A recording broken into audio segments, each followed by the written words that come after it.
Using your hosting account cPanel Manager, let's look at how to redirect all traffic to the secure HTTPS protocol. Log into your hosting cPanel account and go to the Domains section. Select Redirects.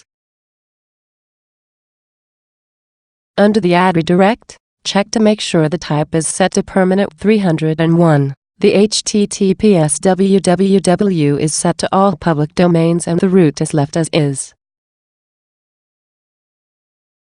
In the Redirects to field, type your domain address using the HTTPS protocol.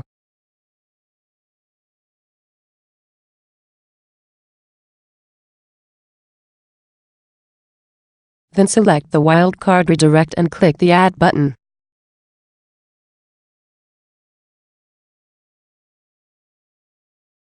That's it. Open a browser and check to make sure that when a user doesn't specify the HTTPS protocol that your server will forward the request to HTTPS and provide a secure browsing experience. My name is Drazenka Devochka, your Random Particles Learning Assistant.